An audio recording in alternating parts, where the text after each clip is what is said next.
Lucas 15, 11. Quem achou, diga amém. Diz assim: E disse, um certo homem tinha 2 filhos, e o mais moço deles disse ao pai: Pai, dá-me a parte da fazenda que me pertence. Era o direito dele, porém, após a morte do pai. Mas ele quis antes. Esse foi o tema da mensagem passada. E ele repartiu por eles a fazenda. E poucos dias depois, o filho mais novo, ajuntando tudo, partiu para uma terra longínqua e ali desperdiçou a sua fazenda vivendo dissolutamente. E havendo ele gastado tudo, houve naquela terra uma grande fome e começou a padecer necessidades. Digam graças a Deus. Veja bem, primeira coisa que eu quero que você entenda no segundo erro que esse rapaz comete. Primeiro, antecipou-se a herança. Segundo, ele não teve a mínima, digamos assim, o mínimo controle de suas finanças. Ele não teve uma organização. Eu quero falar com você hoje sobre isso. Planejamento. Tenha um bom planejamento para a sua vida financeira. Tá? Tenha um bom planejamento. Não seja um homem dissoluto. Uma pessoa como esse filho pródigo, que eu falava na semana passada, que pródigo significa justamente isso. Pródigo é uma pessoa que dissipa os seus bens. Toda pessoa, irmãos, que não tem equilíbrio nos seus gastos, não tem controle nas suas finanças, elas estão propícias a se provar de situações que serão desagradáveis para a sua vida. Esse homem, ele comete um erro, como eu disse, cometeu 2, e aí um abismo vai chamando outro abismo. E eu quero mencionar para você, a primeira coisa que eu quero falar hoje, por mais que você conquiste dentro da igreja, na casa de Deus, muitas pessoas, uma maioria, principalmente você que recebeu de Deus alguma coisa, você não consegue viver sem Ele. Não se afaste daquele que tem a bênção para a tua vida. Nunca se afaste. Quando ele pega a herança, o que ele fez? Ele saiu para uma terra longínqua. Ele foi viver a vida dele. A vida é nossa. Sim ou não? A vida é sua, a vida é minha. Eu tenho o direito de ir e de vir. Ninguém me comanda. Ninguém tem um controle sobre a minha vida a não ser eu mesmo. Nem Deus pode te controlar. A decisão é sua. Ele te deu o direito de ir, de vir, ele te deu o direito de escolher ou você ser ou não ser, ou quem quer que você seja. Porém, as suas decisões trarão para a sua vida também algumas consequências, que podem ser agradáveis ou podem ser desagradáveis. Esse rapaz, mesmo com tanto dinheiro, digamos assim, com uma boa herança, que eu acredito que deveria ser uma boa herança, ele não conseguiu, ele poderia até ter se dado bem, mas não foi o caso. Não foi o caso. Agora, aprenda isso, irmão. Não saia. Tem muitas pessoas que depois que recebe uma bênção de Deus, Deus abriu as portas, Deus prosperou, Deus mostrou alguma coisa, Deus deu uma direção, a pessoa já não busca mais a Deus. Nunca se afaste daquele que tem a bênção do Senhor. Nós podemos pegar, por exemplo, a vida de Ló e de Abraão. Enquanto os dois estavam juntos, ambos cresciam de uma maneira abençoadora por Deus. Amém? Eram abençoados. Ambos se destacavam. Ló tinha tantos, tinha os pastores, tinham seus gado e tudo mais. O Abraão também tinha. Até que Ló, então, se acha no direito do quê? De querer, depois de uma confusão que teve entre os pastores do seu, no caso, o tio Abraão e o seu sobrinho Ló, teve essa briga entre os dois grupos de pastor, uma discussão. Então o Abraão falou: o que você quer? É melhor separar. Quer separar? Separa. E nós conhecemos a história. O Ló então olhou para as campinas verdes, aquele pasto bonito, e falou: é para lá que eu vou. E acabou, irmãos, ficando numa situação muito complicada. Habitou no meio de um povo de muitos pecados, pessoas más, e viveu lá escravizado. Até que então Deus, com piedade e misericórdia, envia Abraão, ou melhor dizendo, enviou os anjos lá, por intermédio da intercessão do seu amigo Abraão, para resgatar o Ló daquela situação. Amém? Então não se afaste de quem tem a bênção de Deus. Não se afaste da casa do Senhor. Não queira viver com aquilo que Deus te deu longe do Senhor que te deu. Não adianta. Como eu falava, mas a vida é minha, eu posso ir aonde eu quiser. Claro, você pode ir, não tem problema. Só que, como eu disse, as consequências, dos seus passos, das suas decisões, podem ser muito tristes. E a gente tem que tomar cuidado. Agora, longe da casa do Pai, longe da casa de Deus, como eu estou falando, eu quero concluir esse pequeno comentário disso em Jeremias, vamos lá? Aí eu passo para outro assunto, que é onde nós vamos ficar. Jeremias capítulo 17. Deixa Lucas marcado que a gente é o nosso tema, né, de hoje. Jeremias, vamos lá, 17.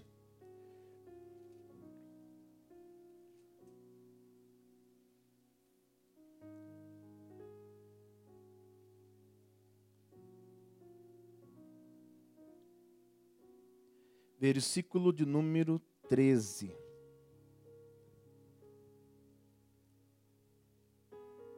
Quem achou, diga amém.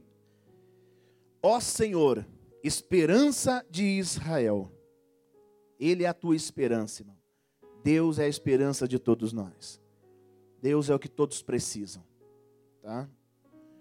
Todos aqueles que deixam, né, que te deixam, serão o que, gente? Serão envergonhados. Os que se apartam de mim serão escritos sobre a terra, porque abandonam o Senhor. Quem é o Senhor? A fonte das águas vivas. Não abandona Deus, irmão. Por maior que você venha se tornar um dia, não abandone quem? Não abandone Deus. Viva na dependência de Deus, na humildade do Senhor. Ah, mas não dá tempo. Dá sim. Dá sim. O tempo quem faz somos nós. Nós decidimos quem somos ou quem não somos. Sim ou não? Nós temos sim. Nós decidimos tudo na nossa vida, é a gente que decide. Né? Claro que Deus gostaria assim de nos conduzir, nos guiar e fazer muito mais, mas às vezes nós temos que dar o aval. Volta no Lucas. Então só para você fundamentar, não se afaste. Todos que se afastam de Deus serão envergonhados. Esse rapaz se afastou da casa do pai e acabou sendo envergonhado. Vamos falar do planejamento. Vamos começar um pouquinho de planejamento dentro da questão financeira. Você sabe que Deus, Ele leva tão a sério essa questão financeira. Embora algumas pessoas não acreditam nisso. Religiões julgam que não se teria que falar disso e que prosperidade é uma coisa que, né, não deveria ser comentado. Mas eu vou te dar algumas digamos, falar de alguns assuntos dentro da Bíblia. Por exemplo, de 49 parábolas, 21 delas, o Senhor Deus menciona assuntos financeiros. Só para que você saiba. Aí você vai começar a entender se isso é importante ou não. Jesus mencionou mais ou menos, falando assunto de dinheiro, relacionado a dinheiro financeiro, pelo menos 80 vezes. Perdão, lembra que eu estou recuperando ainda, né, gente? Quem lembra que eu comentei? Outra curiosidade, para a gente começar a entender melhor. 20% do Sermão do Monte, da montanha, você encontra assuntos falando relacionados à vida financeira e dinheiro. Ou seja, Mateus capítulo 5, 6 e 7, você encontra 20% do assunto dentro da montanha, falando de assuntos de dinheiro, de planejamentos, de riqueza, de financeiro. Agora é importante a gente tomar cuidado. As pessoas criaram alguns costumes, algumas pessoas fazem isso. Eu acho até um certo ponto, isso tem sentido, ajuda, mas vamos pensar juntos aqui agora. Conhece pessoas que saíram do Brasil para trabalhar fora do país, para ganhar mais, para se dar bem na vida? Quem já viu caso assim? A pessoa vai fora do Brasil para trabalhar porque lá ela acredita que ela vai dar certo. A pessoa sai, às vezes com a cara e a coragem, como diz o ditado, e vai e acaba, às vezes, juntando dinheiro, dando certo na vida. Dá ou não dá? Quem já viu gente se enriquecendo? Mas a questão, às vezes, não é a questão da mudança de país. A questão, às vezes, é a questão da mudança de cultura, de costume, de estilo de vida. Por quê? Porque a pessoa que sai do Brasil, por exemplo, e vai para um outro país, embora tem bastante coisa que em outros países, sim, tem muito mais vantagem que no Brasil, mas você pensa bem, a pessoa que mora num outro país, vamos colocar aqui lá no Japão, um exemplo. A pessoa que vai daqui para o Japão, Lá no Japão, ela se submete a morar numa casinha bem mais simples do que aqui. Sim ou não? Sim. Acredito que nós estamos pensando iguais. Lá no Japão, a pessoa não se importa de sair 5, 6 vezes, 20 vezes na rua com o mesmo sapato, ou para ir num passeio com o mesmo sapato. Ela não se importa. Por quê? Porque geralmente lá elas estão sozinhas, elas estão fora do seu, digamos, convívio natural, fora dos olhos dos seus amigos, dos seus familiares. Lá ela não se importa com as pessoas, se vão pensar dela ou não vão pensar, não estão nem aí. Lá ela tá com outro pensamento. Lá a pessoa não importa se, mas eu vou, de cada vez que ela vai sair, ela tem que colocar uma roupa. Não é verdade? Lá ela não se importa andar a pé. Consegue entender? Então, o que na verdade muda? A vida, a cabeça. Sabe, a pessoa passa a viver, ela para crescer na vida, lá fora ela aceita dar um passo, digamos, colocar-se um pouco, viver de uma maneira mais simples um pouquinho, para guardar um dinheiro, por exemplo. Porque às vezes nós compramos coisas, vou mostrar para você entender, a gente compra muitas coisas desnecessárias às vezes. Se você olhar o seu cartão de crédito, talvez, ou o crediário, alguma coisa, talvez você enxergue dentro deles ali, vamos colocar aqui um número de R$500 por mês, que são coisas bobas. Para algumas pessoas isso aqui não é nada, glória a Deus por isso que eu vou dizer. Mas para outras, seria tudo que essa pessoa precisava. Ela juntasse, por exemplo, por mês, de algumas economias que ela conseguisse fazer. Às vezes até na compra de um mercado, vai comprar, às vezes até, sabe, em um passeio, em um lanche, ela se sacrificasse um pouquinho. Porque aqui eu estou falando para quem quer crescer. Quem quer crescer? Você quer crescer ou você quer continuar do jeito que está? Quem quer crescer mais? Você quer crescer mais? Não, é por isso que eu estou falando. Estou falando por causa disso. Eu não estou pregando miséria aqui, eu estou pregando sabedoria e entendimento para que você cresça. Tá? A pessoa economizou por mês, digamos, R$500. Ela coloca R$500, digamos que está sendo usado meio que de maneira boba, numa conta bancária. Deixa lá. Em um ano, lá em dezembro, ela vai ter quanto guardado? 6 mil. 6 mil na sua conta em dezembro, você ficaria felizinho? Já te ajuda ou não? Como eu disse, para algumas pessoas pode ser nada. Mas para mim, meu irmão, se você quiser me dar lá, já fico faceiro. Quem fica faceiro aqui? Ô, meu irmão, dezembrão, 6 mil, tá garantido o Natalzão, tá ou não tá, pessoal? Tá garantido o Natal. Mas tem as crianças, você não vai pensar, poxa, mas tem a escola das crianças, tem um monte de coisa no começo do ano. Você está tranquilo, você guardou um dinheiro. Falta do quê? De planejamento. De você controlar os seus gastos. Agora, a gente não quer, nós não queremos, nós só queremos viver, às vezes, gastando tudo que temos e não pensamos em uma época de necessidade que a gente venha enfrentar. Porque se você ler a Bíblia, você vai ver aqui, ó, o versículo lá, o 4, não, o 14, quer dizer. Olha o 14. E havendo ele gastado o que, gente? Tudo. Depois disso, o que acontece? Houve naquela terra uma grande fome e começou a padecer necessidade. Não gasta tudo que você tem, irmão. Você trabalha, talvez hoje para você seja difícil economizar um pouquinho. Talvez não dá, talvez está bem limitado. Mas, irmão, procure, guarda. Guarda um pouquinho. Não gasta tudo, tenta economizar, meu irmão. Tenta economizar um pouquinho, vai guardando, porque se um tempo de necessidade chegar, você tem uma reserva. Não foi essa a sabedoria de José para controlar a grande miséria da terra do Egito? Que nós pregamos aqui na vigília. Quem veio na vigília, vocês vieram? Nós falamos da vigília que está no YouTube, naquela mensagem que eu falei para você que está ali. A mente de um negociador. Ele primeiro poupou, falou, faraó, vamos pegar a quinta parte de toda a terra do Egito e vamos estocar. Porque durante os 7 anos de miséria e de fome, isso será o nosso provimento. Agora nós não sabemos. Aí como eu disse, irmão, quando chega o tempo de dificuldade, de luta, aí a coisa aperta. Que eu não estava preparado. Eu não me preparei. Ele gastou tudo. Vivendo de que maneira? dissolutamente, de um modo desregrado. Dissoluto, gastou com prostituição também, mas não vou falar disso não quero nem falar disso. O que eu quero mencionar para você é que ele gastou todo o dinheiro, seja com prostituição, seja com o que for, ele gastou todo o dinheiro, não era para ter gastado. Agora, outra coisa importante que a gente tem que entender. Você sabe, irmão, me perdoe, mas eu não vou lembrar aqui a fonte, me parece que é o Sebrae. Me perdoe o engano, não tenho certeza do que eu estou falando. Que fez uma pesquisa e eles falaram que a maioria das pequenas empresas, médias empresas, pequenos e microempresários, eles não conseguem ir para frente. Tudo por falta de planejamento. Alguém já ouviu falar isso? Já ouviu? É Sebrae? É, exatamente.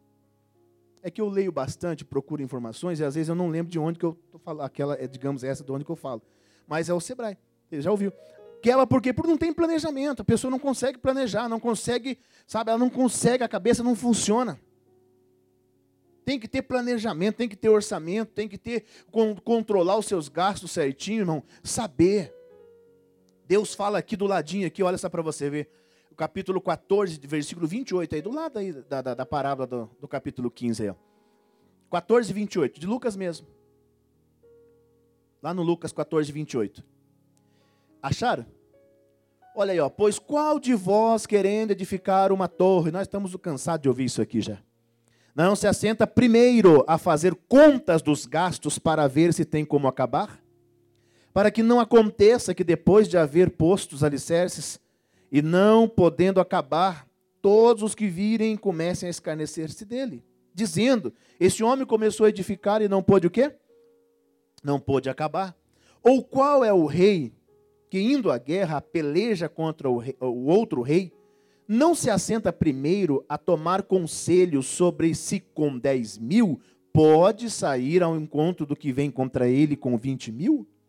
De outra maneira, estando o outro ainda longe, manda embaixadores e pede condições do quê? Condições de paz. Ou seja, Deus está querendo dizer, faz o orçamento, você vai entrar numa guerra que talvez você não vai conseguir suportar. É a pessoa que quer, por exemplo, você vai lutar com um rei que vem contra você com 20.000 homens, você vai com 10. Você tem preparo para resistir os 20? Você vai fazer uma compra, vai comprar um carro, por exemplo. É errado ter carro? Não. É errado ter roupa? Não também. Eu comentei de sapato ali, todos nós somos assim, nós gostamos de viver bem. E isso é o que Deus quer para nós. O que eu estou dizendo é que tem épocas da nossa vida e fases que é preciso a gente manter um equilíbrio, manter um controle nas nossas, digamos, finanças, para que a gente não gaste tudo e de repente quando a gente venha precisar de um dinheiro não tem. Aí eu vou pagar tudo com sapato, vou pagar tudo com roupa, vou pagar tudo com o lanche que eu comi, que às vezes nem precisava, vou pagar tudo com as saídas que eu saí. Ah, irmão, equilibra a tua vida primeiro. Se você tiver condições de comer todos os dias nos melhores restaurantes onde você mora, glória a Deus, que seja assim, amém, pessoal? Mas se não ainda, está pelejando ainda, então vamos fazer um planejamento. Você vai comprar um carro? Espera aí. Antes de você entrar nessa prestação, que às vezes você vai ter que fazer, antes de você entrar nessa prestação, calcula primeiro. Vai dar certo? Olha, será que eu vou conseguir pagar esses R$1.000 por mês? Se você não consegue, irmão, permaneça na paz. Permaneça na paz. Pede condições de paz. Ou seja, não vou entrar nessa guerra, não. Eu não vou entrar nessa guerra porque eu não sei se eu vou resistir isso aí, não. O rei está vindo com 20, eu estou com 10. Eu posso pedir paz. Agora, depois que eu entrar na guerra, eu sou obrigado a lutar e morrer, vencer. Eu tenho que dar meus pulos, como diz o ditado. Sim ou não? Então, planejamento, orçamento. Deus está falando aqui de orçamento. A gente não pode. Você vê uma coisa impressionante. Perdão. A parábola, aqui, essa parábola da cerca da providência. Depois você encontra no capítulo 15, ele fala da parábola das ovelhas perdidas, da dracma. Versículo 1. Ele fala da ovelha perdida. Se perder uma, vai atrás. A mulher perdeu uma de dracma dentro da sua casa, acendeu a candeia, arrastou tudo até o quê? Até encontrar. O que Deus está falando? Não é para ter perda. Você consegue entender isso? A vida com Deus não é uma vida para se perder. Você pode dizer isso? Diga, a vida com Deus não é uma vida para se perder. Você consegue entender? Só você ler depois a sequência aqui, ó. Lê depois a sequência, você vai ver.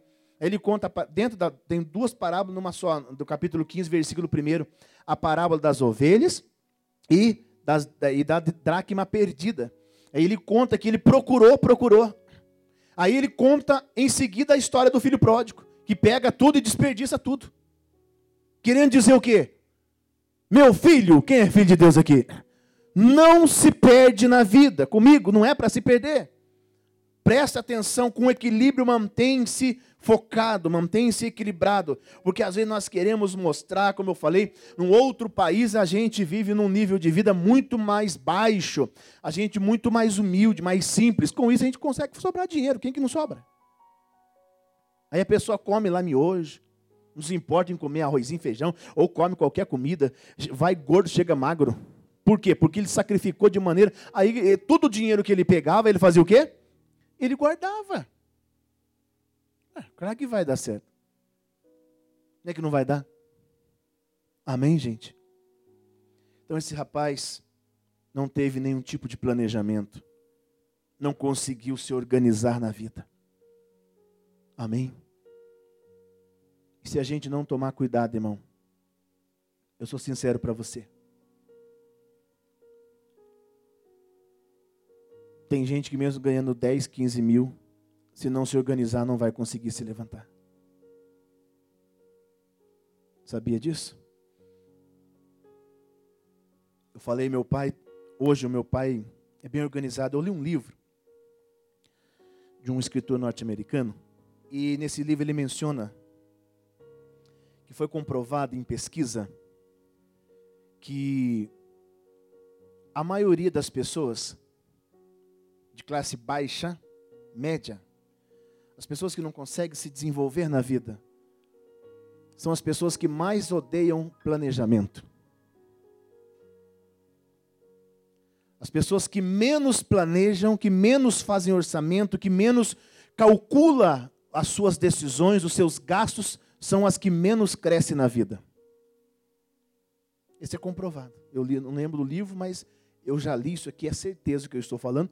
É comprovado que as pessoas, tem muitas pessoas que têm classe, digamos, baixa, e tem organização. Tem ou não tem? Tem organização. Meu pai, ele era uma pessoa bem-sucedida, mas um tempo na vida, ele perdeu terra, perdeu tudo. Eu digo que meu pai tinha tudo que se quisesse imaginar no sítio. Tudo. Porco, galinha, peru, angola. Sabe o que é as angolinhas? Tudo é tipo de coisa. Cabrito, bode. Eu cresci no meio dessa bicharada tudo. Pensa num... Meu pai tinha tudo, exatamente. Olha, pai criava de tudo. Plantava fruta, melancia, tudo que você quisesse imaginar. Arroz, feijão, milho, coisa de roça. Coisa de quem mora no sítio. Só que o pai não teve planejamento, ele não soube planejar, ele não soube calcular os gastos, ele não soube e acabou se atrapalhando uma época na vida dele. Hoje não, hoje o meu pai é centrado. Hoje o meu pai, se ele for na panificadora, ele anota que gastou R$5 lá de pão. Ele tem a continha para pagar, ele já pensa 10 vezes para fazer um... Não, ele não quer comprar, não tem dinheiro. Aí tudo ele fala, não tem dinheiro.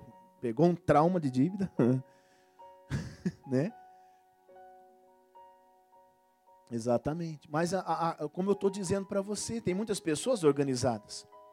Mas, infelizmente, ainda assim se comprova que as pessoas que menos crescem na vida é a que menos gostam de coisas organizadas, de planejamento. As pessoas, irmão, nós temos que ter planejamento. Esse rapaz aqui queria viver a vida dele de um modo desregrado. Ele não queria saber de controle, de continha, de ficar ali na casa do pai, né? Olhando, escutando. Não, ele queria viver, ele queria gastar sem pensar. Ele queria gastar, deu vontade de fazer isso, eu faço. Deu vontade de comprar isso, eu compro. O que dá na telha eu faço. O dinheiro é meu. É teu. Tem nada a ver com a minha vida. Eu falo aí de manhã, não fica ofenda comigo não. Mas veja bem. Se. Pensa comigo. Dinheiro é teu, a vida é tua. Mas se você não souber administrar amanhã ou depois, quando o dinheiro acaba, você vai vir pedir oração para mim. Ninguém tem nada a ver e ninguém, desculpa a expressão que eu vou usar aqui, eu vou falar o popular, ninguém se mete nas minhas decisões. Eu já sei cuidar de mim mesmo, mas o dia que você cai, você vai procurar pessoas que tentou te aconselhar. Pensa bem. Não estou falando que você não tem que vir pedir oração, tem que vir. Mas o que eu estou querendo dizer para você, o que eu estou dizendo, é algo importante para a tua vida. Amém? E às vezes até o conselho de um pai, como esse aqui que não quis ficar perto do pai, controlando, ensinando, porque eu acredito que ele deve ter se revoltado de alguma maneira, ele não quis ficar ali, porque Deus cobra da gente algumas coisas, cobra ou não cobra? Deus cobra, Deus quer que a gente viva de um modo mais tranquilo, mais equilibrado e tal, santa, honesta e tudo mais. Ele então faz o quê? Ele se afasta do pai, justamente para viver dissolutamente, para viver de um modo desregrado, de um modo sem planejamento. E o sem planejamento vai comer a comida do porco, como esse homem aqui. Foi lá e caiu na pior. Não era para acontecer isso. Amém, gente? Não precisava acontecer isso. Então adote na sua vida, irmão, a organização. Organiza suas finanças. Organiza. Daqui para frente faça certinho. Veja quanto que você ganha por mês. Quanto você ganha. Algumas pessoas ainda pagam aluguel. Digamos, a pessoa ganha 3 mil reais por mês. Vamos supor. 3 mil. Oh, glória a Deus. Já é uma boa renda. Sim ou não? Uma boa renda. 3 mil. Aí se ela paga um aluguel, quanto que ela vai pagar o aluguel? Vamos colocar um aluguel de uma casa de 2 quartos, bem básico. Você acha por uns 700 reais, dependendo da localização. Sim ou não? Com uns 700 reais talvez você encontre. Aí de 3 mil, primeira coisa que o crente, o filho de Deus faz, ele vai fazer o quê? Ele dá o dízimo, que você quiser crescer sem Deus, você não vai crescer. Primeira coisa, se você não reconhece que Deus é aquele que te provê tudo e que te deu tudo, você não consegue. Então o dízimo é um ato de gratidão, nem vou ficar mencionando isso, né? É o primeiro passo da vida de quem quer crescer e ir para frente. Você deu o dízimo. Tá. De 3 mil sobrou 2.700. 700 reais da casa, sobrou 2. Não, eu estou ganhando bem, estou bem. Eu quero comprar um carro, já vou comprar um carro de R$1.000 a prestação. Fala para mim, vai dar certo? Não vai, irmão. Mesmo que se você pagar R$700 num carro, acaba não dando certo. Por quê? Porque às vezes não dá, irmão. Dependendo do carro que você pegar, se for um carro do ano, um carro mais novo aqui agora, irmão, você vai pagar em média de uns R$1.500 a R$2.000 o IPVA no janeiro. Seguro, combustível, conta de água, de luz, comida dentro de casa, sim ou não? Se precisa de uma medicação para o filho, se precisa de alguma coisa de emergência, não tem. Então a gente tem que cuidar, tem que ter equilíbrio nas nossas finanças. Aí para eu terminar, aqui pertinho mesmo, em Lucas 9, planeja a sua vida, irmão, em nome de Jesus. Primeira coisa, não se afasta de Deus, não se afasta da casa do Senhor. Que Deus vai nos ajudando, cada dia Deus vai te dando uma orientação e vai sendo bênção. Amém, pessoal?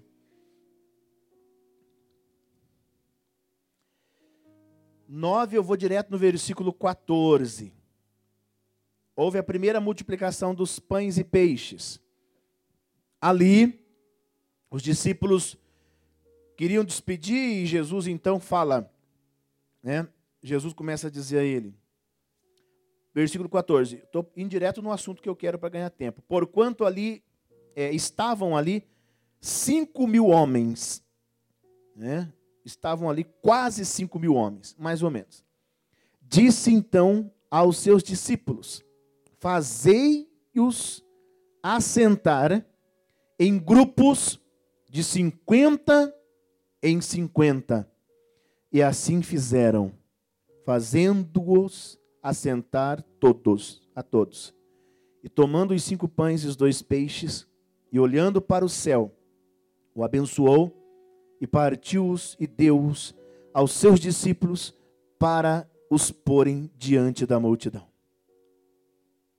O que acontece aqui, gente? Uma organização. 5.000 homens, mais ou menos, só homens. Em 12, mais ou menos, discípulos. Era uma tarefa fácil, pessoal? Você pensa bem, separar uma multidão de 5.000 pessoas de grupinho de 50 em 50.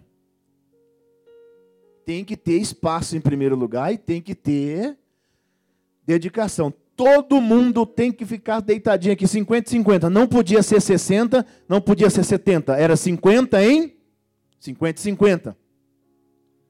E Jesus ficou ali esperando. A hora que vocês se organizarem, eu vou me manifestar na vida de vocês. Diga graças a Deus. Diga sem organização. Diga, irmão, vocês estão com sono? Diga sem organização. Não haverá a multiplicação. Agora eu falo algo para você, que se você se organizar, que depois que organizou, ele pegou 5 pães e 2 peixinhos e alimentou e multiplicou e abençoou todo mundo. Agora, se houver a organização, eu tenho a certeza para você, que com o pouco que talvez você tem em mãos, Jesus multiplica e faz sobrar, como ele fez aqui, 12 cestos de pães cheios. Sobrou 12 cestos de pedaço de pão cheio, completamente cheio. Você quer ter sobra na sua vida? Quem quer ter sobra? Você quer ver Deus te ajudando e suprindo a tua necessidade, ainda que seja com pouco recurso que você tenha? Eu quero, pastor. Então se organize, tenha organização. Amém? Faça planejamento, gaste tempo planejando, para não tomar decisões precipitadas. Não, mas eu acho que dá. Tira o achismo da sua vida, irmão. Acho não tem vez na nossa vida. É sim, sim ou não, não. Ah, mas eu acho que dá. Não, então não dá. Não dá. Se você acha, não dá. Aí Jesus falou, organiza a multidão aí, pede para todo mundo 50-50. Depois que todo mundo tiver organizado, aí eu entro em ação, aí eu dou tudo que eles precisam para encher a barriguinha deles ali. E outra coisa, eu vou fazer que eles tenham de que maneira? Em abundância, vai sobrar. Talvez não tenha tido sobra na sua vida. Não tem tido sobra na sua, digamos, de mês a mês, não sobra dinheiro. Você tem que pegar você termina a conta, o mês aqui, devendo, pega do mês que está entrando, paga o que passou, e assim você vai vivendo, e pega de lá para pôr para cá. Não é para você pegar daqui o que está sobrando e já pagar as que estão vindo. Diga graças a Deus. É para se trabalhar com folga. Não é para você ter escassez, viver uma vida limitada. E Deus falou, então se organize, porque eu estou sedento, eu estou cheio de vontade de mudar a história de vocês. Amém? Eu estou cheio de vontade de fazer transbordar a vida, de multiplicar o pouco que você tem. Que com o pouquinho que você tem, irmão, aos teus olhos, é pouco, mas bem organizadinho a tua vida, irmão, você vai ver que daqui a pouco começa a sobrar. Amém? Você vai ver que vai começar a sobrar. Organize e se prepare para Deus te abençoar. E a abundância de Deus vai chegar na sua vida. Amém, pessoal? Diga graças a Deus. Então fique com essa lição de hoje. O que levou esse rapaz a perder todos os seus bens? A falta de cuidado com as suas finanças. E Jesus mencionou para nós nas parábolas, como eu disse, porque ele acha que esse assunto é importante. E se é importante, tem que ser tratado com diligência. A Bíblia diz, porque eu, Senhor, eu sou um Deus de ordem. Então Deus quer que a gente seja organizados. Não tenha uma vida financeira desregrada, totalmente descontrolada, não. Tenha uma vida equilibradinha. Amém, pessoal? Não importa o que as pessoas vão pensar de você. O importante é você ter paz dentro da sua casa. Porque quem está endividado, desorganizado na vida financeira, tem um casamento ruim, tem um lar ruim, tem uma vida consigo ruim. Mas quando você está organizadinho, por mais simples que a sua vida pareça ser, você vive bem com a tua esposa, você vive bem com os teus filhos, você vive bem consigo mesmo, você deita a cabeça no travesseiro e dorme em nome de Jesus. Amém? Levante as mãos para os céus. Diga obrigado, Senhor. Vamos aplaudir o Senhor Jesus. Bem bonito. Glória a Deus.